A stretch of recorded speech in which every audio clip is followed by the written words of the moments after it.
Hoje você vai aprender como reduzir o seu colesterol com hábitos de vida que são muito simples de serem colocados em prática. Existem alimentos específicos que podem reduzir o colesterol e existem alimentos que podem fazer o colesterol subir. E eu tô falando de alimentos muito comuns e simples de encontrar no mercado. Além disso, eu vou te explicar qual colesterol é importante reduzir. Afinal, tem um tipo de colesterol que é bom aumentar, e eu também vou mostrar para você qual que é a importância de reduzir o colesterol, porque muita gente fica em pânico com qualquer alteraçãozinha do colesterol e não tem motivo para isso. Inclusive, eu vou te mostrar qual o melhor exame de todos para avaliar o seu colesterol. Um exame que pouquíssimos médicos pedem. Você vai sair do vídeo sabendo exatamente o que mudar do seu dia a dia, especialmente alimentação, com o objetivo de baixar o colesterol. Vai sair com uma lista de 10 coisas para colocar em prática. Inclusive, vai sair daqui sabendo ler melhor o seu exame de colesterol. Vamos nessa! Meu nome é Felipe Cagiano, eu sou nutricionista. Eu trabalho especialmente com emagrecimento, tratamento de doenças metabólicas e recomposição corporal, que é perder gordura e ganhar músculo. Inclusive, muitos pacientes chegam a mim com o objetivo de reduzir o colesterol através de mudanças de dieta. E a gente consegue fazer isso. Eu atendo presencialmente em São Paulo, capital, e online para o Brasil e para o mundo inteiro. Eu também sou o criador da Escola de Emagrecimento, um programa online onde você aprende como comer, como escolher os alimentos, como inserir as coisas que você gosta, ao invés de seguir um cardápio pronto ou uma dieta rígida. A gente já tem mais de 3.000 alunas e incontáveis casos de sucesso. E aqui nas redes sociais eu mostro como emagrecer pode ser muito menos complicado e difícil do que falam por aí. Se isso te interessa, já se inscreve no canal. Eu acho que antes de mais nada, a gente precisa entender por que reduzir o colesterol. Porque da maioria das pessoas que eu pergunto, por que você está tão preocupada com o seu colesterol? A maioria não sabe explicar direito. É preciso entender que ter colesterol alto não causa infarto. Não é porque seu exame está mais alto que você vai ter um infarto amanhã. Você está correndo um risco direto. Não. Colesterol alto é um fator de risco para você ter problema cardiovascular. O que é um fator de risco? Imagina que você está andando num carro. Se você está sem o cinto de segurança, você está aumentando o seu risco de ter complicações graves caso você sofra um acidente. Pode ser que você saia voando pela janela, pode ser que você vá quebrar mais ossos e por aí vai. Mas andar de carro sem cinto de segurança significa que você vai bater o carro? Não. Da mesma forma, se você andar com pneu velho, pneu careca, vai aumentar o seu risco de sofrer um acidente. Pode ser que quando você frear, ele vai demorar mais para parar. Pode ser que você perca um pouco do controle na curva. Mas pode ser que você ande com pneu velho a vida inteira e não te aconteça nada. Você dirigir bêbado aumenta a chance de você ter um acidente? Sim. Quer dizer que você vai ter um acidente? Não. São fatores de risco. Então, ter um colesterol alto significa que você vai ter um infarto? Não. Mas significa que em comparação com uma pessoa que tem colesterol mais baixo, você vai ter mais chance de ter um infarto na próxima década. Não é uma coisa imediata. É diferente, por exemplo, de você estar com uma glicemia muito alta ou uma pressão muito alta. Aí você precisa fazer alguma coisa para aquilo baixar na hora, porque você pode ter complicações no curtíssimo prazo. O colesterol alto não é assim. Então, dos exames que podem te dar alteração, é o que menos você precisa ficar preocupada ou surtada no curto prazo. Não vai te acontecer nada. É importante baixar, mas não é uma coisa de curto prazo. É um fator de risco. Agora, o engraçado é que o colesterol, ele não é o maior fator de risco para alguém ter um problema cardiovascular. Então vamos voltar para a analogia do carro. Andar sem freio é um grande fator de risco. Andar sem para-brisa é um fator de risco menor. Ou andar com um desalinhamento ali na suspensão é um outro tipo de fator de risco. Mas você vê que tem graus de fatores de risco. Existe um grande estudo que é muito famoso, que foi feito com 28.000 mulheres. E a partir desse estudo, eles viram quais os fatores que mais causam problemas cardiovasculares. Em primeiro lugar, foi o diabetes tipo 2. Aumentava a chance em mais ou menos 10 vezes de você ter um problema no coração. Então, se você comparar uma pessoa com diabetes tipo 2 e uma pessoa com colesterol alto, a pessoa com diabetes tipo 2 tem muito mais chance de ter problema. Então, supostamente, se tivesse um remédio que baixasse o diabetes ou resolvesse o diabetes e aumentasse o colesterol, essa pessoa ia ter menos chance de ter um problema. Se tivesse um remédio que baixasse o colesterol e causasse diabetes, essa pessoa teria mais chance de ter problema. Da mesma forma, forma, a resistência à insulina, que é um estágio anterior ao diabetes, aumenta a chance de ter problema no coração em 6 vezes, que é mais que o colesterol alto. O pior tipo de colesterol deu um aumento ali de 2,5 vezes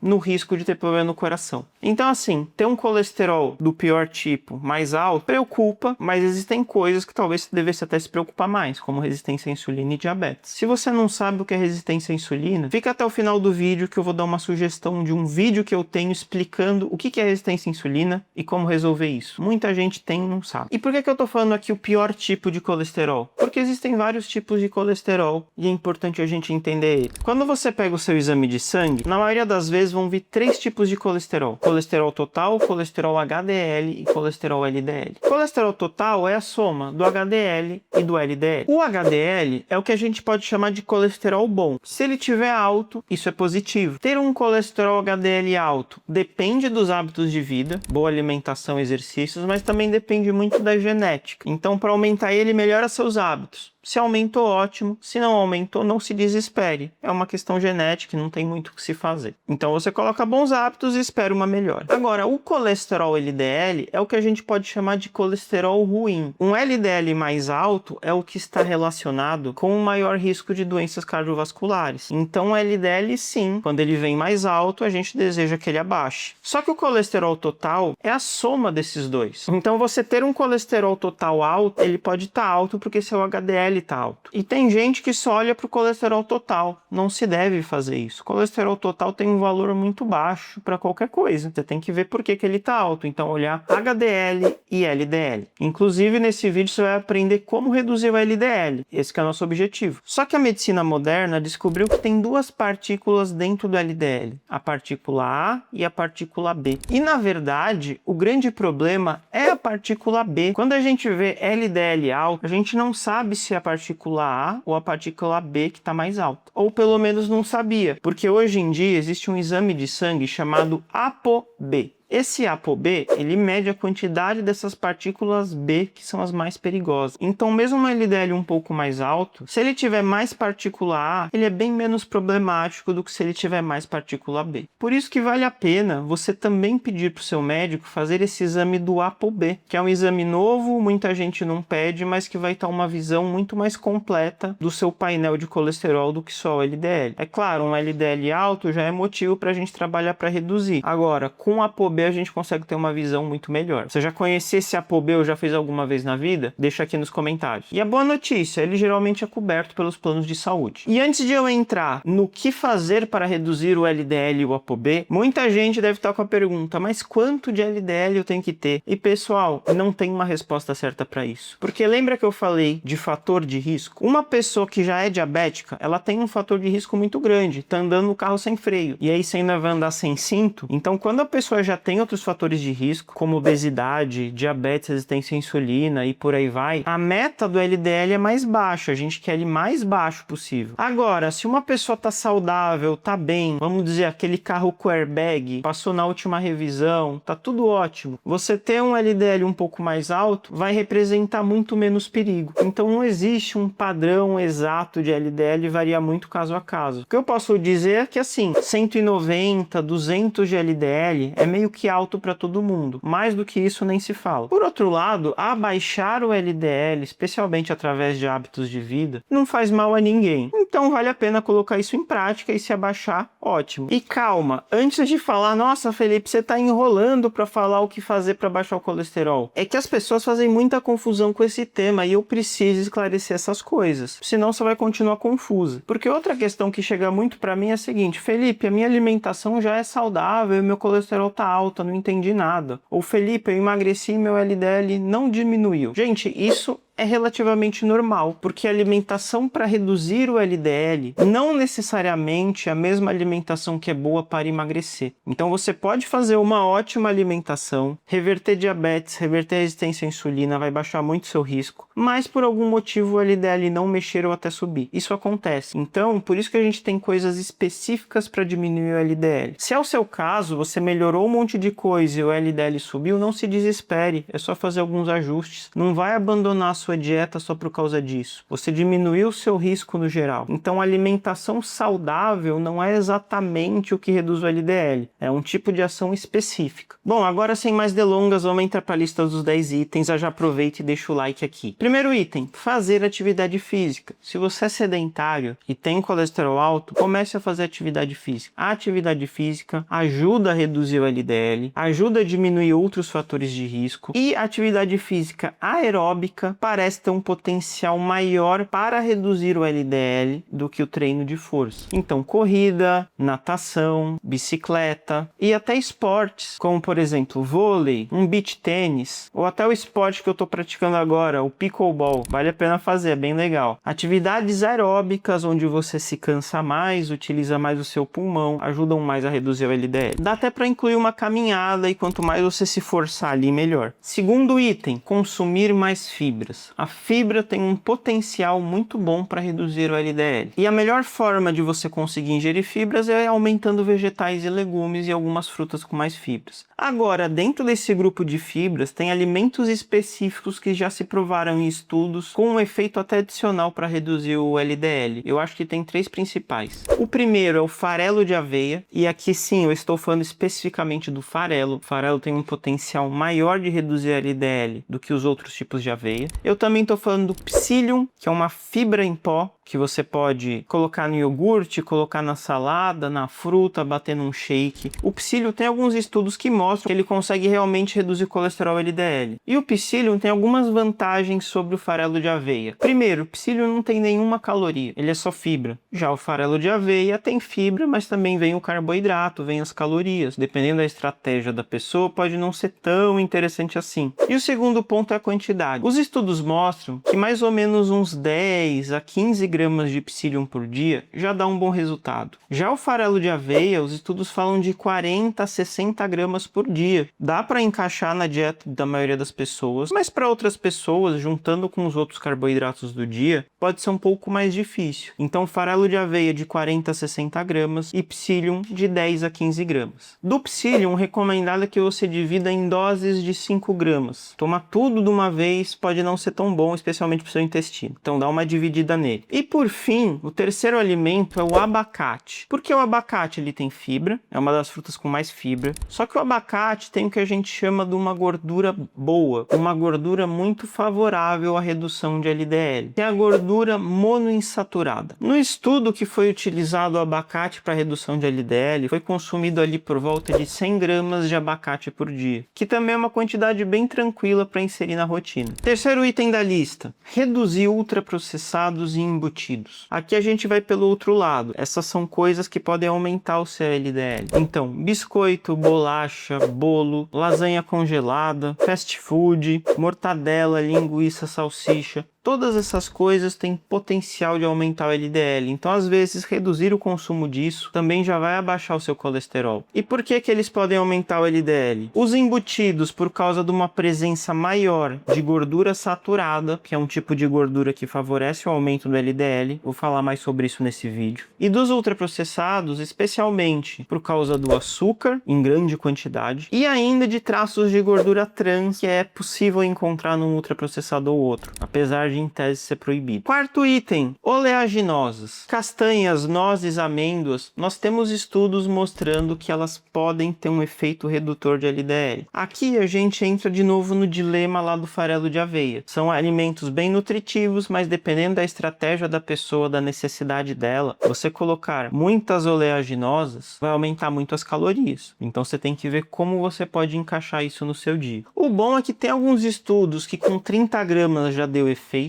e outros estudos que falam de 60 a 70 gramas por dia. 30 gramas é muito tranquilo para quase todo mundo. Agora, 70 gramas de oleaginosas, para muita gente, vai impactar no emagrecimento. Então você vai ter que ajustar o resto da dieta para comportar isso. Mas lembrando, pessoal, que vocês não precisam aplicar os 10 itens. Você pode pegar algumas coisas e outras não. Mas vai ter gente aqui que vai caber tranquilamente colocar essa quantidade de oleaginosa. Até porque a pessoa pode ter LDL alto e nem querer emagrecer. Ela pode já ser até até magra demais. Ser muito magro é um fator que pode aumentar o LDL, que eu vou comentar daqui a pouquinho isso. Quinto item, soja. O consumo de soja e derivados já mostrou também um potencial redutor de LDL. Nos estudos, o que eles mais usaram é a proteína isolada de soja, que é meio que o equivalente ao whey protein de soja, porque é muito mais prático nos estudos você pegar uma dosezinha ali de uns 30 gramas e aplicar. Inclusive dá para fazer um mix bacana de proteína de soja com psyllium e um abacate. Já fica um café da manhã ou um lanche redutor de colesterol. E além da proteína de soja, a gente tem outros derivados que também podem ser usados, como tofu, edamame, leite de soja e até a proteína texturizada de soja. É um pouco complicado da gente falar de quantidades, porque nos estudos eles usaram mais a proteína isolada. Mas a gente pode pensar aí em uns 100 a 200 gramas de tofu no dia,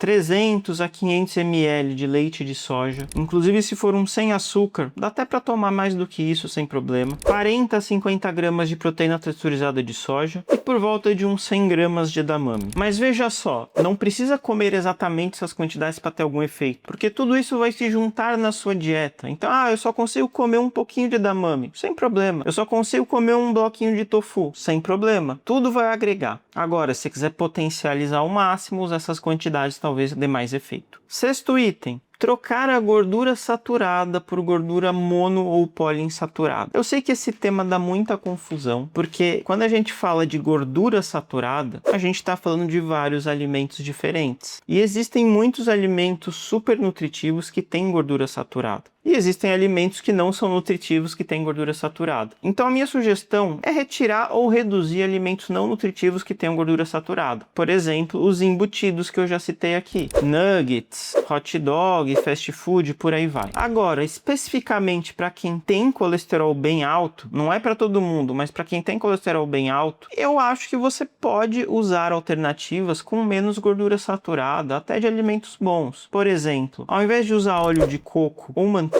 você pode usar um azeite. Ao invés de você comer uma carne super gorda, como uma costela, você pode comer um peixe ou até uma carne vermelha mais magra. Não é que reduzir carne vermelha abaixa o colesterol, é que reduzir gordura saturada, e carnes mais gordas vão ter mais, ajuda nisso. Agora, por que esse tema dá tanta polêmica? Porque alguns estudos mostram que determinados alimentos, mesmo tendo gordura saturada, não aumentam o colesterol, especialmente iogurte, queijo e leite. Isso mostra que a origem do alimento que tem gordura saturada influencia bastante nisso. Então a orientação que eu gosto de dar é essa: tira os alimentos não nutritivos que tem essa gordura saturada e simplesmente não exagere na questão da gordura, de colocar um monte de manteiga, um monte de óleo de coco. Se você não tem colesterol alto, talvez você nem precise se preocupar tanto com isso. Mas se você tem, vale a pena ficar de olho nisso sim. Sétimo item. Não é só a gordura que pode aumentar o colesterol, mas o excesso de carboidrato também. Especialmente carboidratos de baixa qualidade. Os famosos carboidratos refinados. Então açúcar, farinha. Então o excesso disso também pode impactar no seu LDL. Então se você tem uma dieta muito rica em carboidrato e tem o LDL alto, dá uma reduzida nisso, pode fazer diferença. Só que curiosamente, o nosso item 8 se trata de aumentar os carboidratos. Ué, como assim? É porque é o seguinte, pessoas que fazem dieta de muito baixo carboidrato, por exemplo, menos de 50 gramas de carboidrato por dia, e são magras, às vezes tem essa reação do colesterol subir muito. Então, para um determinado grupo de pessoas, é um grupo bem específico, se você faz dieta baixa em carboidrato e seu colesterol subiu muito, para você vale a pena aumentar um pouco o carboidrato. Claro que buscando boas fontes, batata, abóbora, arroz e feijão, frutas. Mas eu já tive pacientes que faziam dieta de baixo carboidrato ou cetogênica, estavam com um LDL muito alto, aumentou um pouco o carboidrato e regularizou. Então, se é o seu caso, vale a pena tentar fazer isso. Item 9, dormir melhor. Se você dorme poucas horas por dia, se você dorme muito tarde, saiba que isso pode elevar o ApoB, o pior tipo de colesterol. Eu não vou me alongar muito aqui porque eu tenho um vídeo sobre como dormir melhor. Depois pesquisa aí no YouTube, Felipe Cagiano, melhorar o sono. Vai aparecer o meu vídeo, dá uma assistida. Mas saiba que sim, sono ruim pode atrapalhar o LDL. E para finalizar, eu vou falar 3 coisas até meio óbvias aqui. Reduzir o álcool, reduzir o cigarro. Se você deixar de fazer esses 2, é bom para tudo. E emagrecer. Por mais que eu tenha falado que nem sempre emagrecer vai reduzir o LDL, no geral o emagrecimento ele abaixa o ApoB. Então se você está com sobrepeso, gordura visceral, etc.,